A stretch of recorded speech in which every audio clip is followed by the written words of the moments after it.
Thank you, Marla. Thank you. Oh my gosh, my cheeks are already starting to freeze up from smiling. Wow. Thank you. That was really, really sweet. All right. I'm very excited to do this. Thanks for having me, guys, and letting me be, I think, one of the first to kick off the series. Is that right? All right. So actually Oliver started with us and had the very first kind of intro to the Winds of Change, and you are the first one to kick off the webinar. So I think I quit sharing my screen now, so I have to have it. No pressure. Okay. All right. Don't screw this up, Tracy. Let's see. All right, guys, let's see if I can switch over and throw up my slide deck here. And oh, wait, before we do that, let's make sure that you can see my screen. Let's do this one. And let me.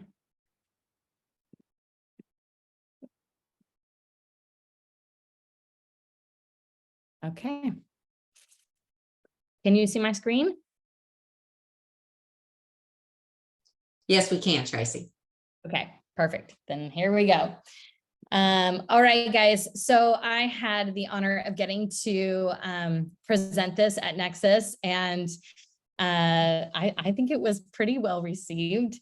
But we'll see. I can't wait to hear what you guys think of it. So definitely give me your thoughts at the end of this, because I'm 1000% certain that someone's going to have thoughts about it at the end of this. So I'm very excited that I was tasked with a topic like this, and it's just out of the normal, some of the normal new patient process stuff that I've been doing lately. So I had a blast putting this together, and yeah, let's see what you guys think about it.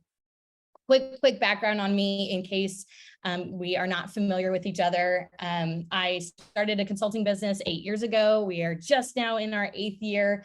I do have a team of consultants that help me out in the practices, and I love what I do. I wouldn't do anything else.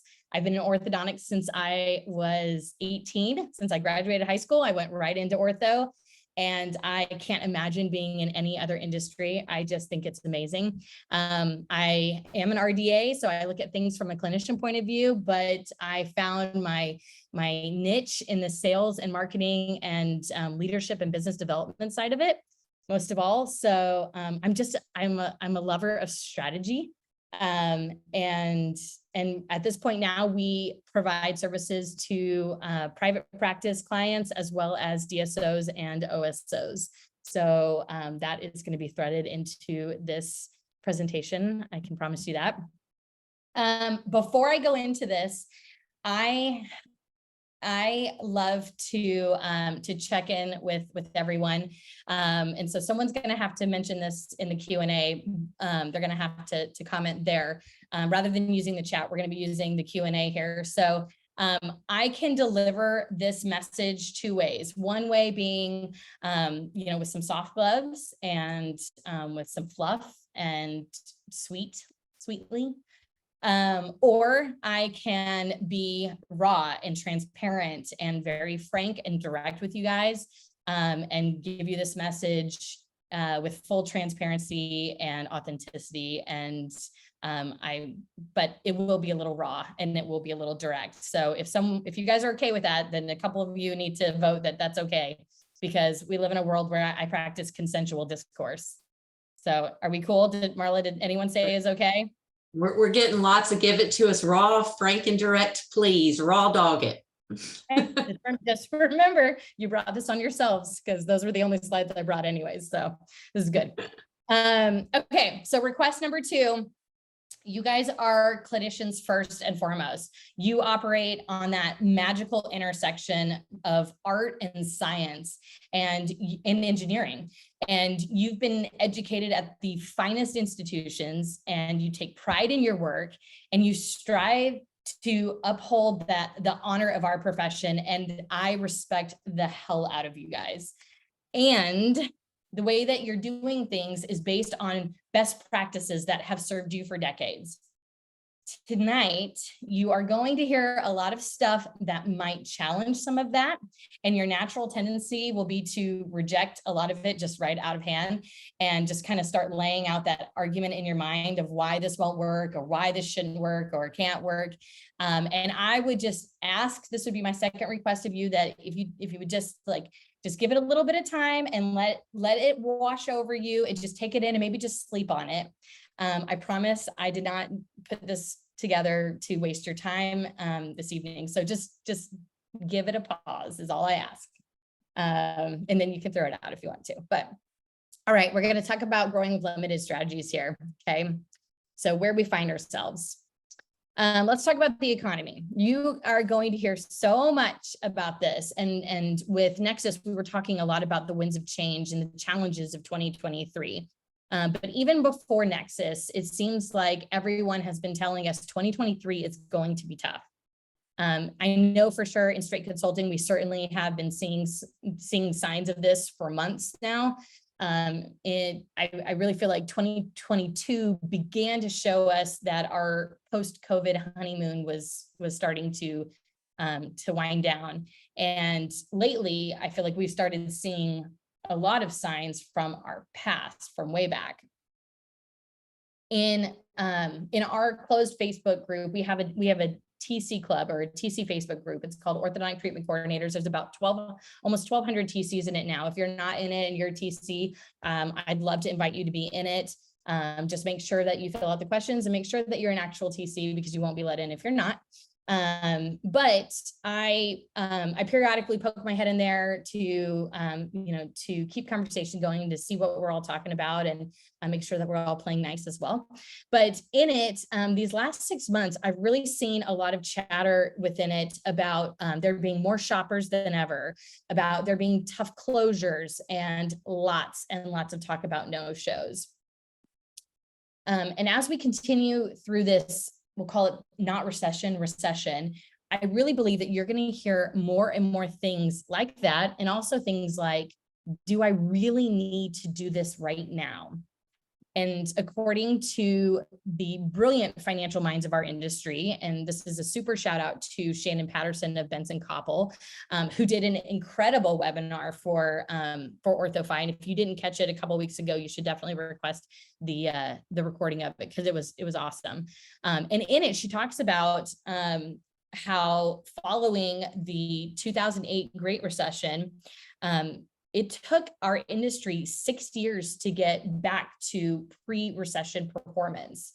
So all that tells me is that we just need to buckle up and get really comfortable with the way things are right now. And right now, of course, we're talking about inflation a lot as well. And you might be surprised to learn that the average American is paying $600 to over $1,000 more per month for the same items that they bought a year ago. Shannon talked about this in her presentation as well. And in Texas, I know for sure we're on that high end there, on that over $1,000 more. So what's also super depressing is that most will have exhausted their savings accounts by the end of this year. So it's crazy time. And the Q4 stats from Gauge also just further prove that the writing is on the walls. New patient calls are down, exams are down, starts are down, production is down, referrals are down, even starts out of OBS are down, which really freaks me out. The only thing that's up is no-shows, and no-shows are up 10%. So recession or not, it's just really a big bucket of suck. Which all means that really it is just time for a new strategy. And when faced with adversity, we can either play offense or we can play defense. And I choose offense. So let's see what that looks like. If it may please the court, I now will present the case for limited treatment. Okay, so we talked a little bit about the state of the economy. Now we're going to talk a little bit about the state of our industry. What started with the rise in GP cases is now a market where DSOs and DTC aligner companies are thriving on the back of limited treatment. They aren't thinking twice about serving tens, if not hundreds of thousands of people orthos say no to or politely decline treatment to. And that's our prerogative. We're totally allowed to do that. That's okay. But for tonight's purposes, I really wanted to take a clear peek on the outside of our world and see what's going on out there. I see lots of posts on social media about the up and down roller coaster that SDC seems to be on. I mean, it is up and down on a daily basis. And while some of the most brilliant financial minds in our industry, people that are much smarter than I am, have actually in this last week been giving me hope that perhaps, they are forecasting that we may see a downturn with SDC. My research on their Q4 stats, how they finished out in Q3. I didn't have the rest of Q4 yet, so I didn't want to quote that, but Q3, they seem to be doing just fine. EBITDA was up 24 million, but because they did some cutbacks on employment, their cash flow rose by 29 million. So all that told me is that really they are doing just fine for right now. And as much as we may hate to admit it, DTC aligners are getting stronger and stronger at meeting consumer needs. So I just think, like, what is it like? What do they know that we don't? Where are we missing here?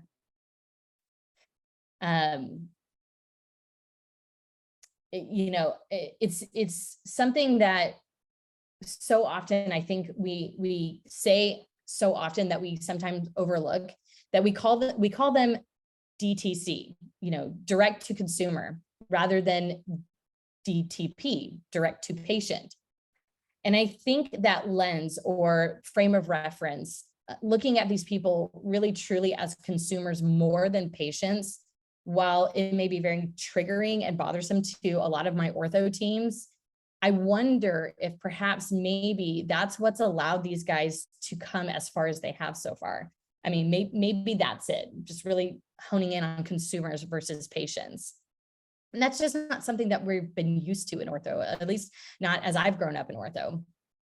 We are getting more and more comfortable with it now, yes, but I think that we've got to go even further.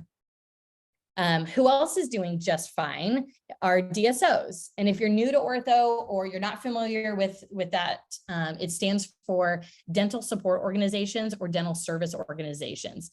It's what I used to call corporate dentistry.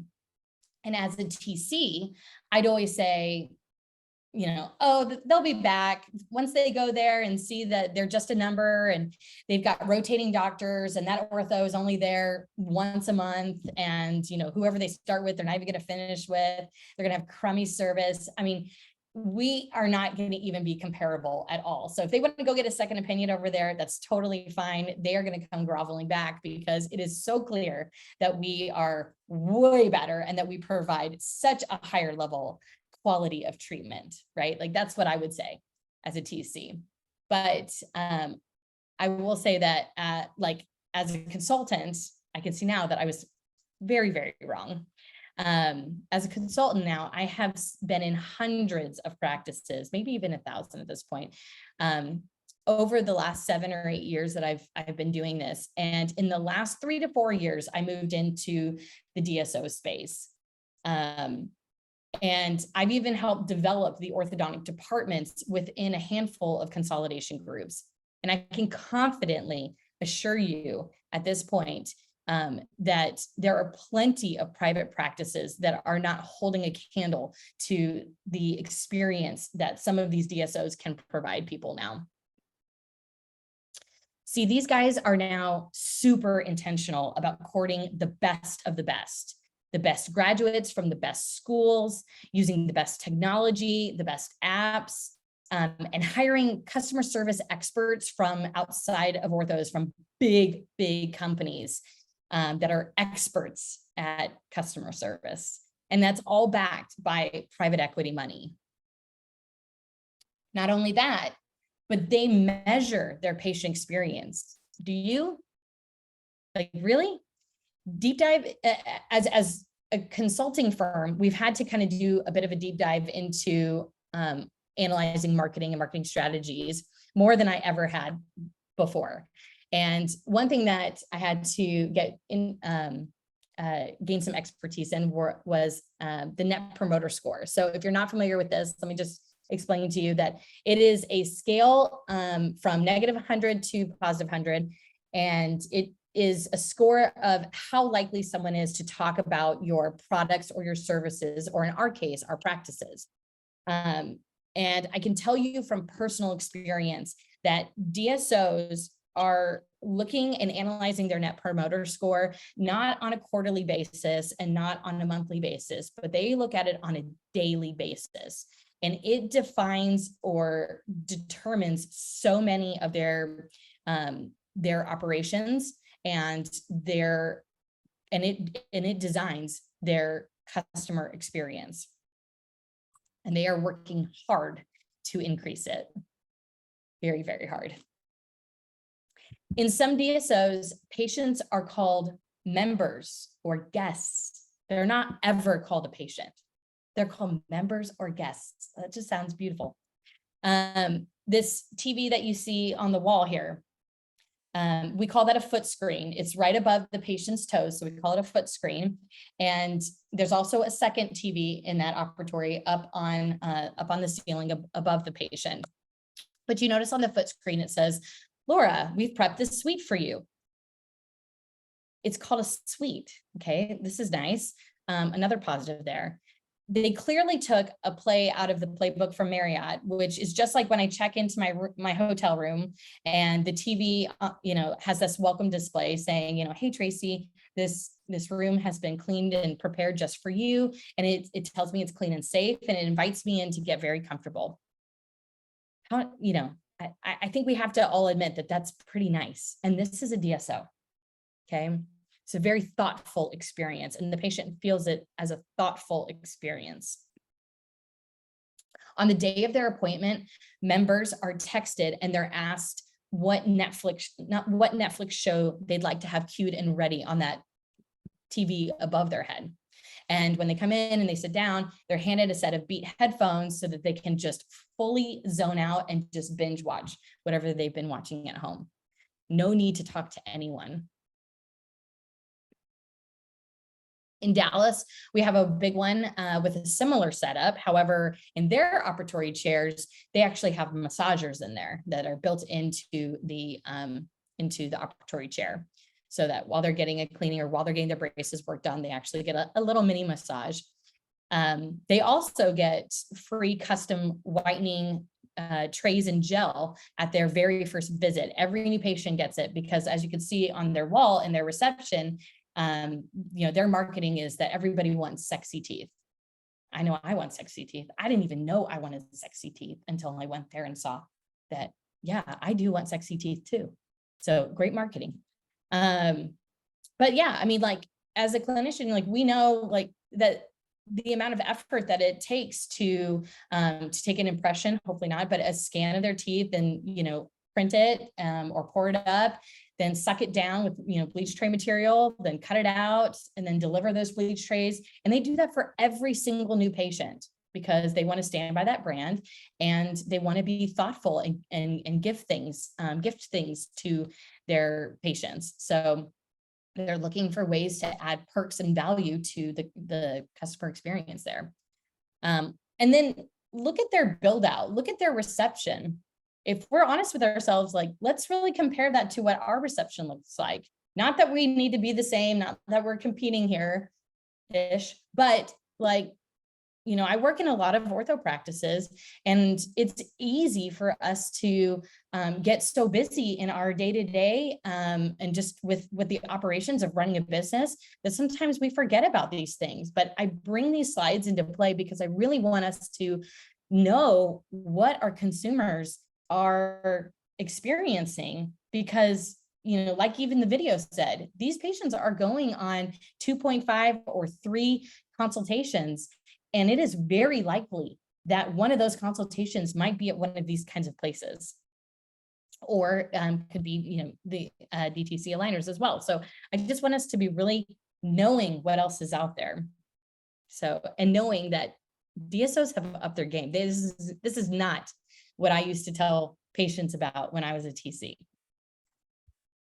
Another side effect of our current economic situation is that patients are dropping their dental insurance. And so to meet consumers where they're at, lots of DSOs are offering memberships and instead of dental insurance. So patients can now just pay an annual fee towards their membership, and then all of their preventative care is taken care of for them.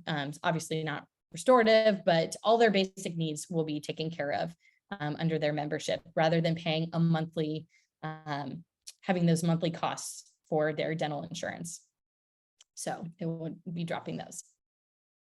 At Straight Consulting, we have been coaching on TC calls for the longest time, and we are not the people who invented TC calls or something like that, I'm sure. But for us, a TC call is not only about hyping the emotions for a new patient right before their exam, but it's also about sparking a financial conversation before the visit. That's a key part of our TC call. So it's not a confirmation call. While that is very important too, we take it to the next level and we add strategy to it. And we have seen some incredible impact to our TC's closure rates. And we'll talk a little bit later about how limited treatment plays into that. But I wanted to point that out because I can tell you that DSOs have also learned this trick. So they are also doing their version of a TC call, just like we are in private practice. But they have also taken that to the next level and brilliantly also started running a soft credit check along with verifying their insurance benefits and letting them know what those insurance benefits are. But now they're getting pre-approved for financing before they ever walk in, and they're receiving a message letting them know for their orthodontic appointment, for their new patient orthodontic appointment, what their insurance is going to cover and what their out-of-pocket would look like, and that they have been pre-approved for financing on it. So they're given their quote unquote accommodation rate, which is really interesting. So, and that's given to them 24 hours before they walk in the door. So their patients are more armed and ready to sign up for treatment or for a same-day start than I've ever seen. So put simply, DSOs are also meeting consumer needs. So confession, I stole this graphic slide without permission from Matt Wang from Embrace. So shout out to them. I have told him, I've confessed that I've done this, so nobody needs to tattle on me. But I wanted to borrow it. He had used it in our Ortho Evolution conference last July. And I wanted it because it shows us the painful reality that there really are so many people that need orthodontic treatment that we often either don't attract at all, or we decline to do treatment on, or they pass on us because these are consumers that maybe aren't willing to pay $5,000 or $6,000, let alone $7,000 or $8,000 for treatment. The reality is that most ortho practices don't offer limited treatment at all. That's fact. I checked. And the practices that do, it only makes up less than 4% of their patient base.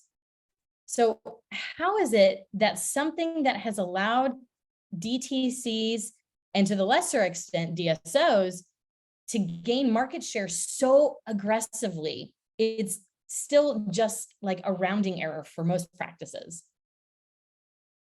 And so I have to think that there are a couple of reasons that initially come to my mind. So let's talk about part two, how we got here. So I think, okay, what stops us? What stops orthos, like in private practice, what stops us from offering a lot of limited treatment? The first one that always comes to mind that I talk to so many doctors about, and I did crowdsource this a little bit to make sure that I wasn't totally off, but the big reason, first one that comes to my mind is that we have a concern that they won't tell their dentist or their friends or their family that they wanted limited treatment. You know, we recommended full treatment for them, but they wanted to limit the scope of the project and not address that huge overjet or posterior bilateral open bite or something crazy, or that like crazy asymmetry. They just wanted to focus on, some alignment of their front teeth. And luckily we're smart enough to have them sign a special informed consent. So we're covered. But at times I really feel like we just wish we could tattoo across their face, it's compromised treatment. They wanted this. They signed off on this. This is not our work. This is not what we would have done for this patient. Our work at Straight Orthodontics is so much better. We are capable of so much better. Please don't judge us on this. So part of it is that, I think. The other big reason is the nightmare that stops us all. It's chasing that moving goalpost with Karen. The one that we started limited treatment with, and now her posterior tooth looks more crooked than the straight ones, and she wants to fix that too now. Oh, and now her teeth aren't touching quite right, and it's causing her some jaw pain. And that's your fault, because that wasn't there before you started. And you dread seeing her name on the schedule, and you're just dying to finish her up and debond her and get her out of your practice. And you're hating yourself for ever starting her in the first place, because you know that the signs were there in that consultation. I get it. But hold on, do yourself a favor and put those feelings back in the box and just set that box on the shelf for just a minute. And allow me to show you that there are strategies to make this less painful, that this is actually where you should be growing your practice. So here we go, part 3, making the shift. Okay, so check this out. OG was kind enough to put this graph together for me, and OG is very much a numbers oriented guy. So if you're Googling off to the side on your phone right now what decile means, don't worry, I had to do that too. So let me just save you the step, and just know that each of these marks represents 10%. And it shows that of the practices doing a lot of limited treatment, while still very few practices do, their closure rates are high.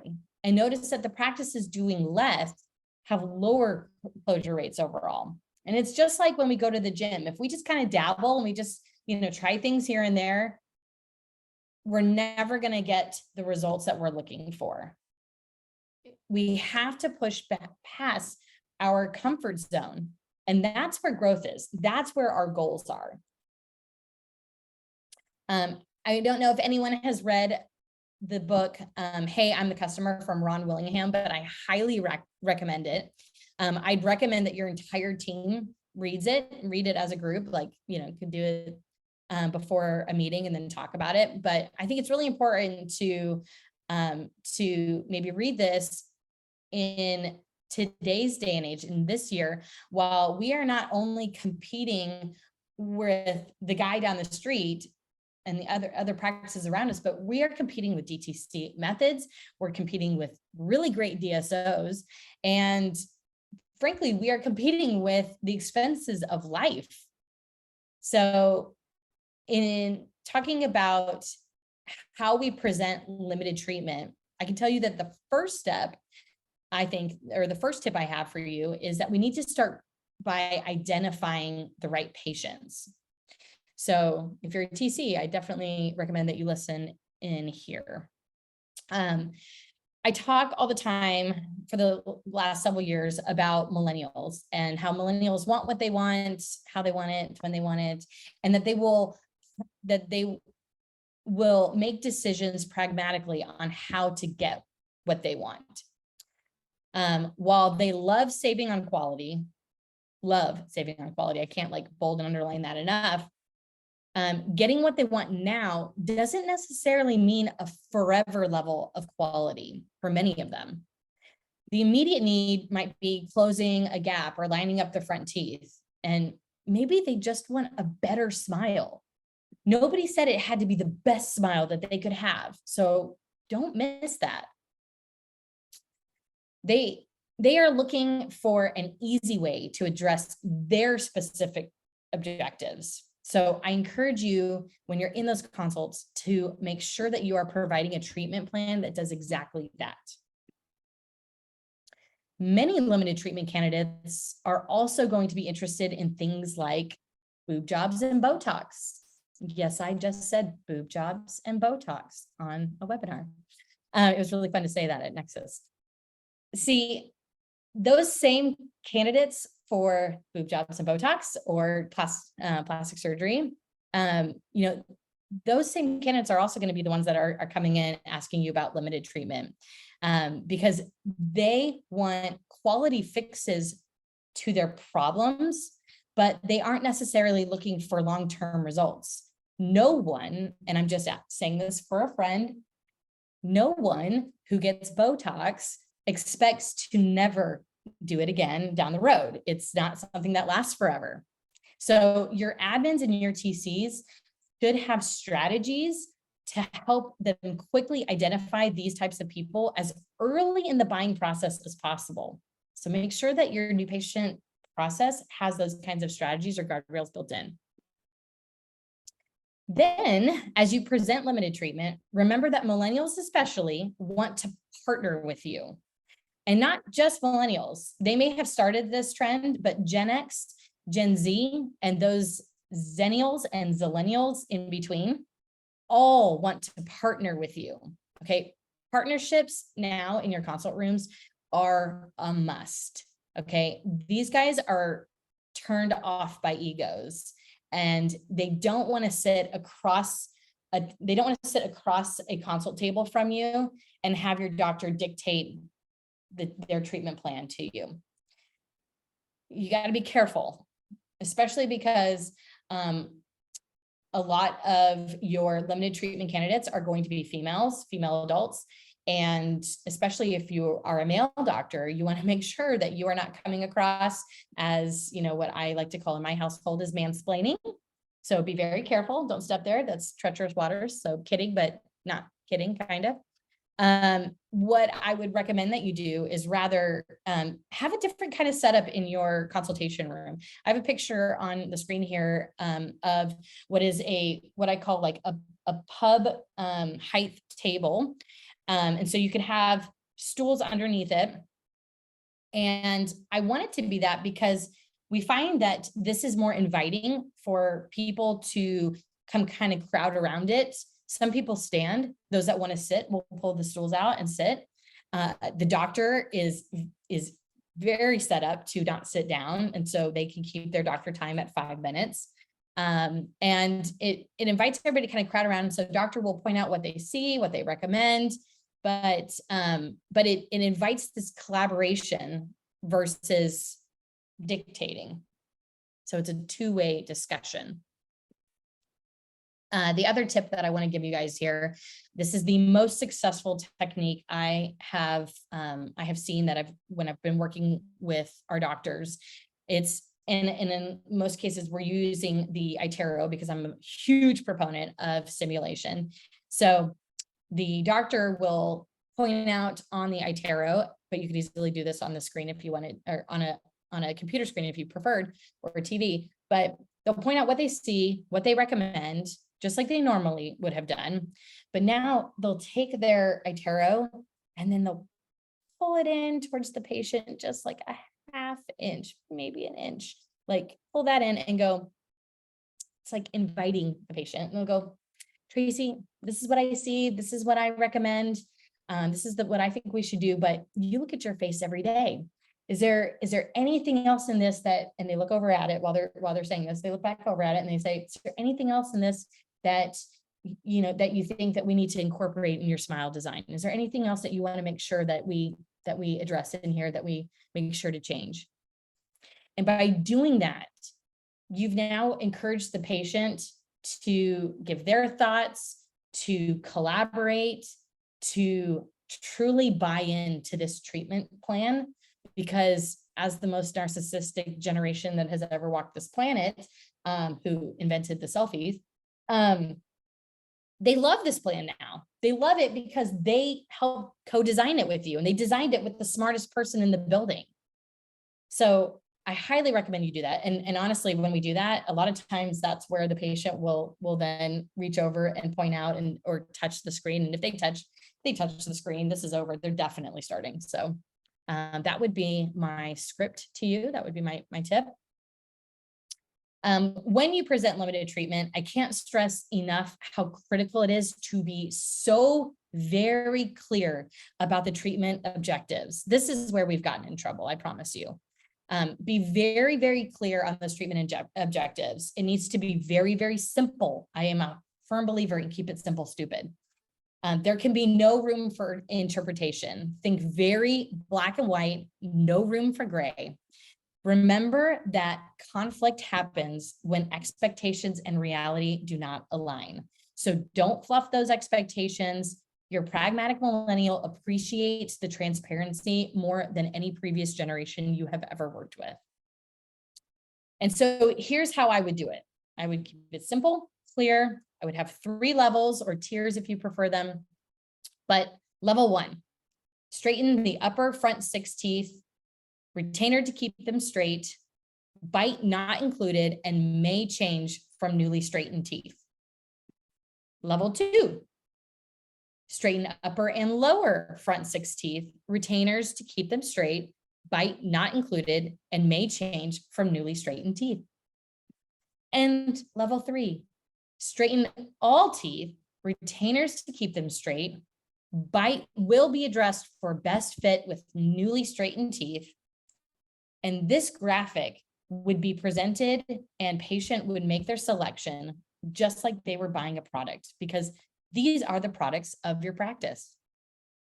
So this is how I would do it. Take a picture of this if you have your cameras with you. This is what I would do.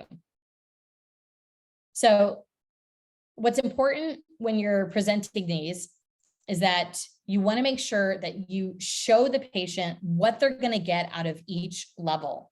Let them know exactly what their outcomes might look like with each one of those. Okay. By doing this, you're being fair, authentic, and transparent. And these are our consumers' core values for this country.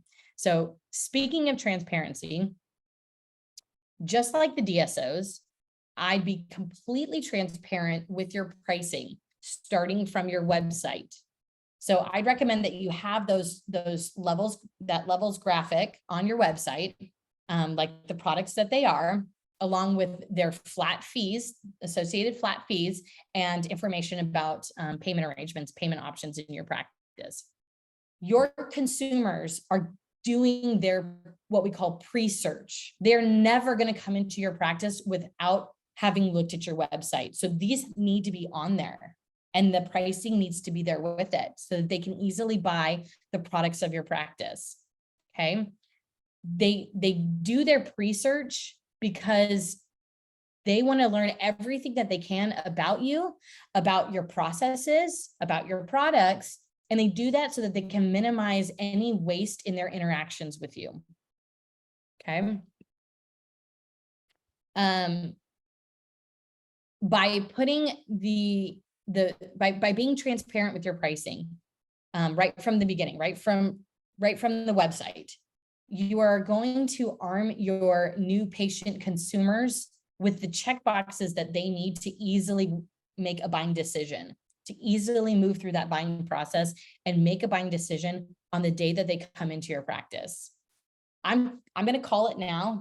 I just want everyone to remember that I said it, that we're not quite there yet, but we are so close to being an industry where patients are going to start buying their orthodontic treatment off of your website, and they're going to just put it in the shopping cart, and then they're going to come into the practice to confirm what they just purchased and go ahead and sign contracts and actually start the treatment. So soon someone's going to put a little shopping cart on their website. So kudos to whoever that person is, but I'm telling you, we are so close to it. But anyways, for now, I'll just be happy if you'll just put your pricing on your websites. That is what I would love to recommend for you guys. And I would do it with those 3 levels for patients to choose from. What's beautiful to me about this is that when your TC now makes his or her TC call, She can start talking about which option are you leaning towards? Did you look at the website? Do you see these 3 options? Which one are you leaning towards? Are you leaning towards level 1, level 2, or level 3? Let's talk about that. Imagine, TCs, what your closure rate would look like. Just saying, but who am I? Then, in my opinion, you have to add OrthoFi's open choice flexibility in financing. Gen X are savers. Thank you, Gen X, because you are the ones that are going to still pay in full because you actually have money. Millennials are not great savers. And for them, on the other hand, it is all about cash flow. So they aren't going to pay $400 a month in order to stay within the treatment time. That's just not going to happen. So hard pass. So you're going to see less and less of that from now on, if you haven't already seen that, as 80 million millennials are now your consumers. So I highly recommend that you give them the flexibility to design their own payment terms. I call it DIY, design it yourself, in a way that they feel confident that they can afford. This generation is extremely comfortable with financing. They finance everything in their life now. So meet them where they are. If the treatment is $3,000, can they pay $350 today and then $177 a month for the next 15 months? I understand that I'm asking you to go outside of your comfort level. I'm asking you to take on more risk than you're used to, but I promise it will be worth it. Now, because we're looking for limited treatment patients, you know, they say what you focus on expands, right? So because we're looking for these guys, and because we're so clear about our services and the different options, the products that we offer, and communicating those, and we're so transparent about our pricing, it's fair and equal to anyone. And because we offer easy financing options, we're now attracting Gen X, Gen Y, Gen Z, and everything in between. And word will spread, and your marketing will change, and you'll start featuring more aesthetics-focused advertising with words like quick, easy, and as of last fall, we've now added affordable to that. I opened with talking about the economy, and look, it's probably going to get much worse before it gets better. When we hit economic hard times, if something is important, people downgrade. They don't go without. They make their vacation a 4 or 5 day long weekend versus that 7-day package that they had originally wanted to go on. They drive instead of fly, they rent instead of buy, and they'll choose limited treatment instead of full. But I think you'll be surprised what those limited patients will turn into, especially if you start to use words like upgrades or enhanced to gateway your new patient into moving up to a higher level. Let them start where they feel comfortable. Give them like a little dopamine hit with the social 6 fix, as Leanne calls it, and then make it easy to just roll up to a higher level with a new contract, of course. I'm not saying you can just mosey up with a new contract, of course, but let's play that out. Like when Karen signs up for level 1 and now she's not happy with how she's touching on her lower left 3, on her crooked lower left 3, it then would be, hey, Marla, I just got an alert. Can you still see me? We cannot see you anymore, but we can see your slides. Okay, as long as you can see my slide, we're good then. I'm gonna keep rolling because we're towards the end right here. Okay, so let's play it out that she starts in level 1, but then now she is now she's touching on that lower left 3, which was crooked. So now she wants to move up a level. All we have to do is just pull out our iPad or use one of the computers at one of the operatory chairs and just remind her and show her those 3 levels again. remind her of her product choices, remind her that she's in level 1. And it sounds like she wants to move up to level 2. She wants to upgrade to level 2. That's easy, quick and easy. I'm going to give her a contract real quick. Boom. She moves up to level 2 and she's happy. Likewise, it's going to be kind of weird, but likewise, I want you to allow your limited treatment patients to stop whenever they're happy. Like if I'm Karen and I signed up for a middle tier, which was estimated to take 12 months, but at 8.5 months, I think they look great. And I'm about to go to Mexico with my family and I want my braces off.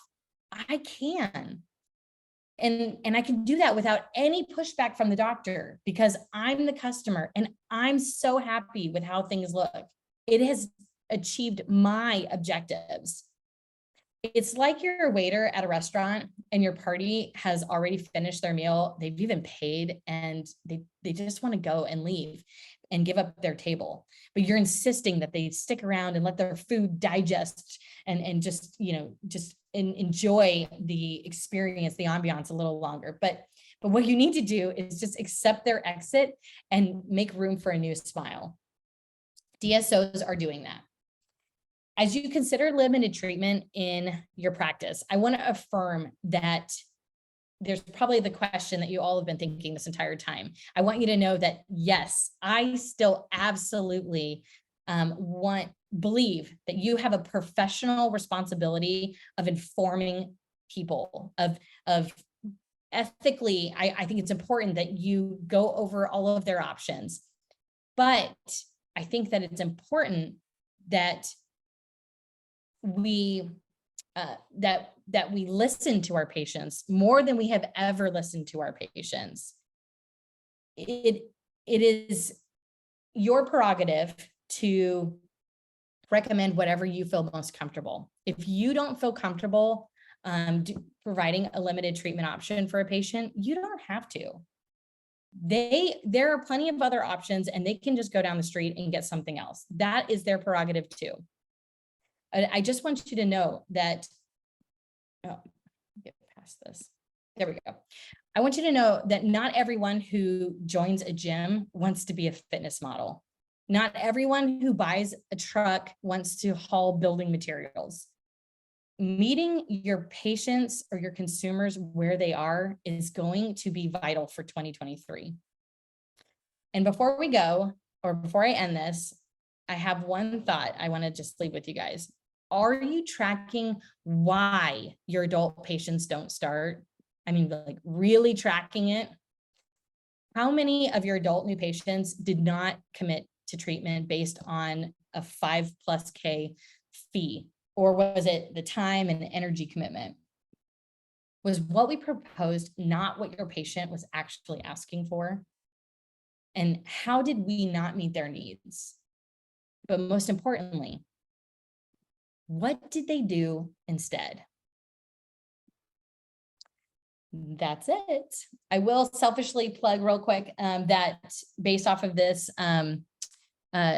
presentation, we are offering a service now as a company that we will help you guys put this exact protocol into your practice. So heads up, I just put Facebook ads out today. So I targeted the hell out of y'all. So you're going to see that.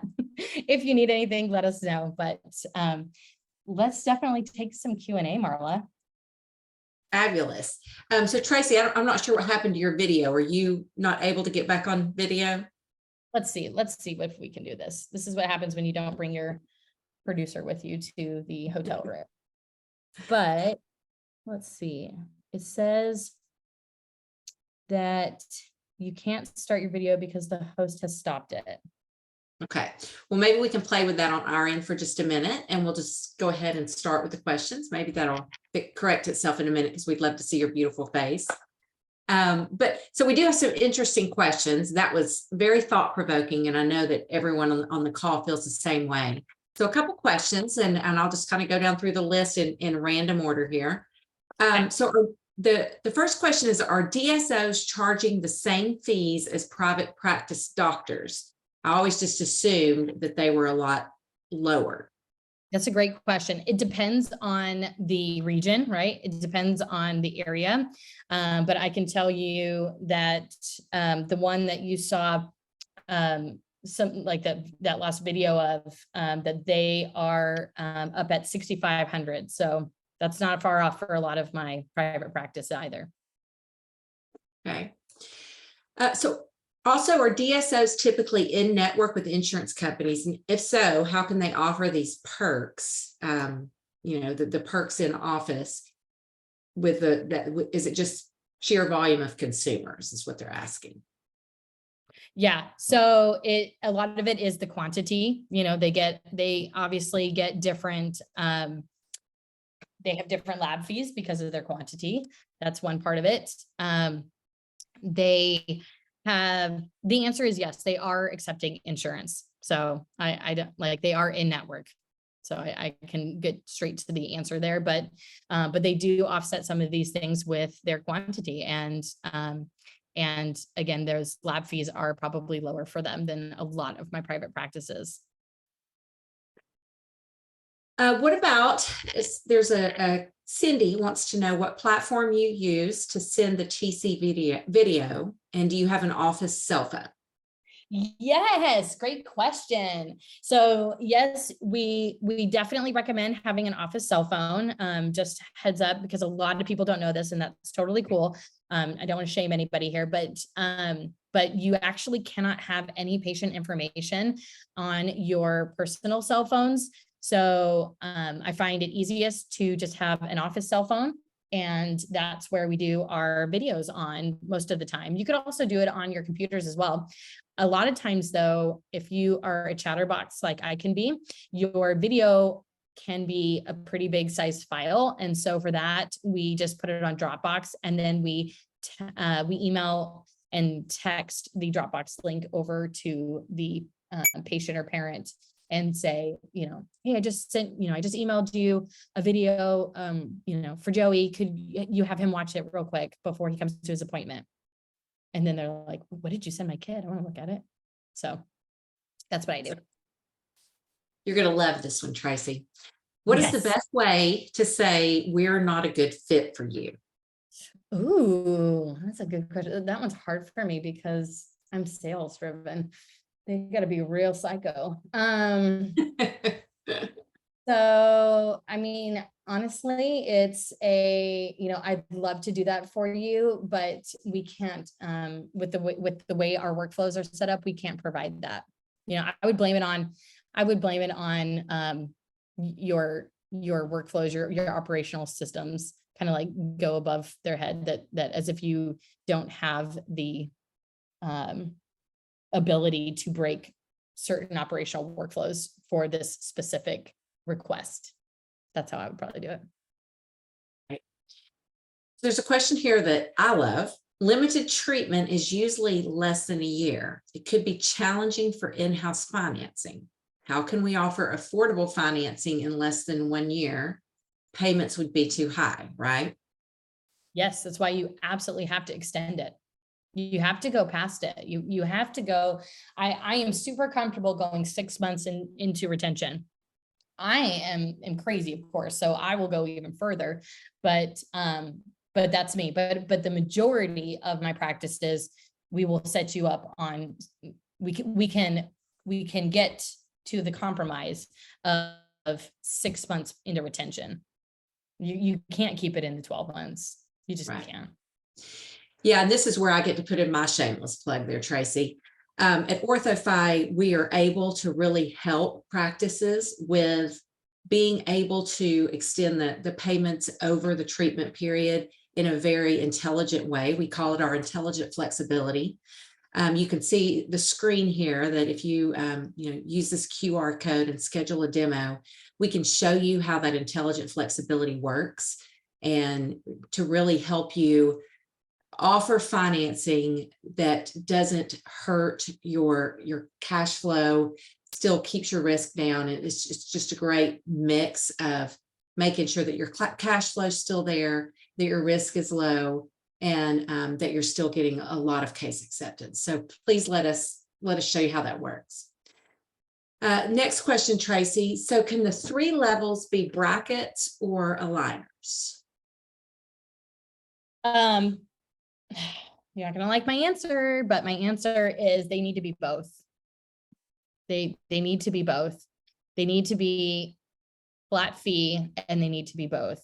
These upcharges for aligners, I mean, it works in some demographics, don't get me wrong. But if I'm talking on the average, if I'm talking to the majority of the group, my vote would be that you don't charge any different for braces or Invisalign. This is just letting the patient choose glasses or contacts. And I would have flat fees for these 3 levels. Right. And then at this point, the final question, do you have advice on how the levels will work with light force brackets? Yeah, the same way that the regular brackets or the aligners work. It's the same thing. I understand it's hard. And I understand what I'm asking you guys to do because you guys do have lab fees and you know, and as Chris Benson talked actually at Nexus about it, your lab fees are going to get higher and higher percentage on your P&L than they've ever been as we move towards the future of orthodontics. And we're not comfortable with it, and I get it. So I'm telling you guys the end result. Like, I'm telling you my best, what I would do. Like, and I understand that I've just been in enough practices now and I've worked with enough consumers and I have been in so many consultations in my lifetime that I'm asking you to do like the hardest version of what I'm coaching. So if you can't get there, that's okay. You can, just like I'm telling you with this consumer, start where you're comfortable. And I'm just, what I want from you most of all is I just want you to go a little outside of your comfort zone. I want you to go where you're just uncomfortable enough to live with. And that's where your growth is. And that's where your goals are going to be. So if you can't get to this, if you think that what I'm saying is just too radical, just too crazy, then that's okay. I would rather you at least go a little further, a little closer to that than where you are right now. And that would be a total win for me. Yeah, we couldn't agree more at OrthoFi, Tracy. We've seen practices grow using some of the little bit, you know, out there, a little bit more controversial thoughts that you've presented today. And it's really just, you know, taking a step at a time and try putting some of these things into practice. And I know, Tracy, that you would love to help practices implement some of these strategies. And we at OrthoFi feel the same way. So great job, Tracy. We can't thank you enough for presenting, lots of engagement. And we're thankful that you came to spend an evening with us. And to all the attendees, we'd love to speak with you. Tracy would love to speak with you. Thank you for coming. And we'll see you next time on the Expert Insight series. Be looking for the ads. Thanks, Tracy. Thanks, guys. Have a good night.